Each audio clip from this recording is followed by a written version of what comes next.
Hey guys and welcome back to my channel SMT stock market trends. दोस्तों, retail investor फिर से ठगा गया। फिर से एक एग्जांपल देखा गया जिसके अंदर इस बार फिर से रिटेल इन्वेस्टर अपने आप को ठगा हुआ महसूस कर रहा है। गाइस, यस बैंक एफपीओ में भी यही हुआ। अपने को पहले बहुत सारे रिटेल इन्वेस्टर के बीच में ये अफवाह फैलाई गई, उसके स्टॉक को डाउन किया गया कि ये तो बिल्कुल भी सक्सेस नहीं होगा, ये बिल्कुल अंडर राइट रह जाएगा, अंडर सब्सक्राइब रह जाएगा। और आप देखिए, इसके आप देखिए 93% तक ये सब्सक्राइब हो चुका है। और उसके अंदर जो रिटेल इन्वेस्टर है वो बेचारा 40 से 50% ही यहाँ पे सब्सक्राइब कर पाया, इस डर के माहौल की वजह से। और जो इंस्टीट्यूशनल इन्वेस्टर हैं वो यहाँ पे 2 टाइम 3 टाइम तक यहाँ पे बिडिंग लगाते हुए दिख रहे हैं। गाइज, ये सबसे इंपॉर्टेंट चीज है। तो इसके अंदर क्या ऐसा चीज थी जिसकी वजह से आप इंस्टीट्यूशनल इन्वेस्टर इसके अंदर इंटरेस्टेड दिखाते हैं? आपको गाइज बता दूं, जहां पे आपने बहुत बार देखा होगा, जहां पे रिटेल इन्वेस्टर बहुत ज्यादा जाने लगते हैं उस कंपनी के अंदर कुछ ना कुछ गड़बड़ होने लगती है, क्योंकि वहां से जो इंस्टीट्यूशनल इन्वेस्टर है वो वहां से निकलने लग जाते हैं। और जब इंस्टीट्यूशनल इन्वेस्टर किसी कंपनी के अंदर बहुत ज्यादा इंटरेस्टेड होने लग जाए गाइज, तो वहां पे थोड़ा सा कानों को अलर्ट कर लेना, क्योंकि वहां पे कुछ ना कुछ अच्छा उस कंपनी के लिए होने वाला है। गाइज, मैंने 2 महीने पहले एक वीडियो बनाया था यस बैंक के बारे में। उस वीडियो के अंदर आपको एक चीज समझाई थी गाइज, वही चीज आज मैं फिर से आपके लिए समझाने वाला हूं। सबसे पहले मैं उसी का डिस्कस करूंगा ताकि आगे फर्दर मूव कर सकूं। रीजन क्या था इस जो एफपीओ है उसके लाने का, यस बैंक का रीजन क्या था गाइज? सबसे मेन चीज वही है, सबसे मेन चीज है गाइज। और उसके अंदर जो मेन रीजन था वो था कैपिटल एडिक्वेसी रेशियो। गाइज, ये जो कैपिटल एडिक्वेसी रेशियो है CAR, इसके बारे में मैं उस वीडियो के अंदर भी आपको बता चुका था कि यस बैंक के अंदर सबसे बड़ी प्रॉब्लम यही चल रही है। क्या होता है कि रिजर्व बैंक ने कुछ एक फिक्स लिमिट कर रखी है, जो इसको शॉर्ट में बोलते हैं CAR की फिक्स लिमिट कर रखी है। 8% होना चाहिए मिनिमम, तभी वो जो है जो बैंक है उसको अच्छा माना जाएगा और उसके सारे ऑपरेशन करने के लिए उसको खुली छूट दी जाएगी। लेकिन यहाँ पे यस बैंक का जो CAR है वो बहुत डाउन आ गया था। उसके डाउन आने का वजह था गाइज, इसके जो रिस्क एसेट हैं, रिस्क एसेट बहुत ज्यादा बढ़ गए थे, NPA बहुत ज्यादा बढ़ गए थे, और जो इसका कैपिटल था वो यहाँ पे कम होता जा रहा था। तो जिसकी वजह से इसका जो CAR है वो 6.5% पे ही है, अभी भी 6.5% है। और थोड़े दिन पहले आप देखोगे तो बहुत ज्यादा ये डाउन पे चला गया था जब अपन उस टाइम बात कर रहे थे। अगर ये 8% से ऊपर आ जाता है तो यहाँ पे यस बैंक के लिए सारे के सारे दरवाजे खुल जाएंगे। वो अपने जो नॉर्मल ऑपरेशंस हैं वो कर पाएगी। यहाँ पे उसके ऊपर कोई RBI की बहुत ज्यादा यहाँ पे बाध्यता नहीं रहेगी अगर ये सारी चीजें हो जाती है।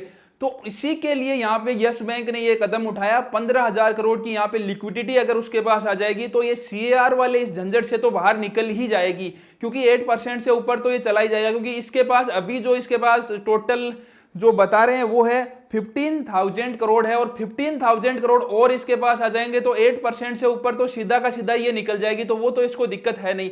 तो इसलिए यहाँ पे इंस्टीट्यूशनल इन्वेस्टर हैं वो इसमें इंटरेस्टेड दिखा रहे हैं, इतना इंटरेस्ट दिखा रहे हैं। मेन रीजन यही है क्योंकि इसके जो ऑपरेशंस हैं वो यहाँ पे शुरू हो जाएंगे। दूसरी चीज आपको बता दूं कि 93% यहाँ पे सब्सक्राइब हुआ है। उसके बाद में SBI कैपिटल मार्केट, SBI जो कैपिटल मार्केट है गाइज, वो बोल रहा है कि अगर ये अंडर राइट रहता है तो 3,000 करोड़ तक का जो हम है वो इसके जो इक्विटी शेयर हैं जो FPO के अंदर लाए गए हैं वो हम ले लेंगे। तो गाइज, अंडर राइट तो आप रहने का ये सवाल ही नहीं है अगर ये चीज देखें तो, क्योंकि इतना तो ये अंडर राइट रहा ही नहीं है। उसके बाद में SBI कैपिटल मार्केट ऑलरेडी बोल रहा है कि 3,000 करोड़ का अगर ये अंडर राइट रहता है तो हम इसको लेने के लिए तैयार हैं। तो गाइज, यहाँ पे जो सबसे मेन जो सबसे ज्यादा ठगा गया है वो है रिटेल इन्वेस्टर। क्योंकि गाइज ये सारी इंफॉर्मेशन है ये बाहर आती ही नहीं है। ये इंफॉर्मेशन जब आई, जब डेटा आया, तो उसके बाद में अपन को ये सारी चीजें समझ में आई कि ऐसा ऐसा हो रहा है। अब गाइज उसके बाद में आपको बता दूं कुछ इसके डेटा। गाइज अपन बात करें तो ये जो है इसने टोटल यहाँ पे देखें तो 12 से 13 के बीच में इन्होंने प्राइस बैंड रखा था। उसमें जो अभी तक जो रिकॉर्ड्स आ रहे हैं, न्यूज आ रही है, उसके अंदर 12 रुपीज का यहाँ पे सबसे ज्यादा बिडिंग यहाँ पे लगाई गई है।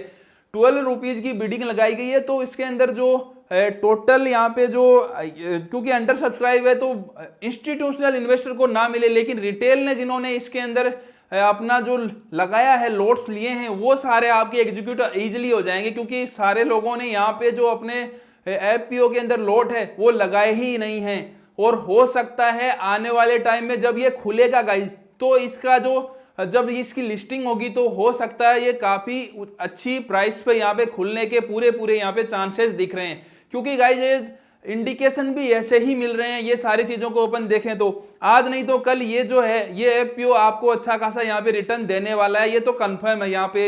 ये सारी चीजें अगर अपन देखें तो उसके बाद में गाइज बात करें कि इसका जो एंकर इन्वेस्टर हैं उनसे 4100 करोड़ का यहाँ पे इन्वेस्टमेंट्स आया है, जिसमें 4500 करोड़ की लिमिट थी, जिसमें से 4100 करोड़ का यहाँ पे इन्वेस्टमेंट्स आया है। अब गाइज बात करूं जो बल्क यहाँ पे जो इंस्टीट्यूशनल इन्वेस्टर्स थे उनके नाम बता देता हूं। एक तो एसबीआई, आपको बता दूं एसबीआई ऑलरेडी इसके शुरू से ही सपोर्ट में रही है। मेन रीजन है जो यस बैंक के सीईओ हैं अभी के टाइम पे, जो प्रशांत कुमार सीईओ हैं, वो एसबीआई के ही पोस्ट से गए हुए हैं वहां पे। उसके बाद में जब भी कभी उनको जरूरत पड़ती है फंड की, जो एसबीआई हमेशा आगे रहती है यस बैंक को बचाने के लिए। आप पिछले 3-4 मंथ का आप देख लीजिए, हमेशा यस बैंक ने इसके अंदर जो लिक्विडिटी है वो जब भी जरूरत पड़ी उसको, तो उसके अंदर वो उसको इन्फ्यूज जरूर की है जब भी जरूरत पड़ी यस बैंक को। तो एक स्ट्रॉन्ग सपोर्ट हो गया इतनी बड़ी बैंक का यस बैंक के लिए। मैं ये बार बार आपको ये चीज बोल रहा हूं, और यही देख लेना आप थोड़े दिन बाद में, कुछ महीने बाद में आपको ये सारी चीजें ग्राउंड में भी ये रियलिटी होती हुई दिखेंगी आपको। क्योंकि यही गाइज, अब देखो बैंक को जितना जल्दी बैंक डूबती है ना, उतनी ही जल्दी बैंक को सुधरने में भी टाइम नहीं लगता है। अगर एक बैंक अच्छे से काम कर रही है यहाँ पे, अब आप इसके पिछले 3 से 4 मंथ के रिकॉर्ड्स देखिए इस यस बैंक के, जितनी भी चीजें इसने की है सारी सिस्टमेटिक तरीके से कर रही है। जब से नए सीईओ आए सारे के सारे एक्शन सिस्टमेटिक तरीके से कर रहे हैं। इसलिए गाइज यहाँ पे जरूर थोड़ा सा लॉस हुआ, जिन्होंने 30 रुपीज 27 रुपीज पे ये स्टॉक ले रखा था। इस एफपीओ के आने की वजह से ये जो स्टॉक है ये 19 रुपीज और 20 रुपीज के राउंड ये आ गया है इसी वजह से। लेकिन आप देखोगे इसको वापस जाने में भी इतना कोई ज्यादा खास टाइम लगेगा नहीं गाइज, क्योंकि ये जो सारे के सारे इंडिकेशंस मिल रहे हैं अपन को, वो इंडिकेशन बहुत स्ट्रॉन्ग है इस बैंक के लिए। इसलिए गाइज ये वीडियो बनाया ताकि जो इन्वेस्टर हैं यहाँ पे, जिन लोगों ने इन्वेस्टर ठगे हुए महसूस कर रहे हैं, जिन्होंने 26 में ले रखा था वो 19 पे आ गया उनका स्टॉक, और यहाँ पे एफपीओ भी सब्सक्राइब नहीं कर पाए उस डर की वजह से, उनके लिए मैं ये वीडियो बनाया ताकि उनका जो डर है वो निकल सके और यहाँ पे थोड़ा सा चीजों को समझ सके, टेक्निकली चीजों को समझ सके, ताकि आने वाले टाइम में आपको एक बेहतर मुनाफा मिल सके। गाइज अब एक इंपॉर्टेंट अनाउंसमेंट करने वाला हूं जो आपके लिए बहुत ही बेनिफिशियल होने वाला है आगे आने वाले आपके ट्रेडिंग सेशंस के लिए। गाइज मैं अभी यहाँ पे एक सीरीज स्टार्ट कर रखी है लेक्चर्स की, जिसके अंदर आपको बेसिक से सारी चीजें आपको पढ़ा रहा हूँ यहाँ पे इसी यूट्यूब प्लेटफॉर्म के अंदर फ्री ऑफ कोर्स। इसके अंदर आपका कोई भी चार्ज नहीं लग रहा है गाइज।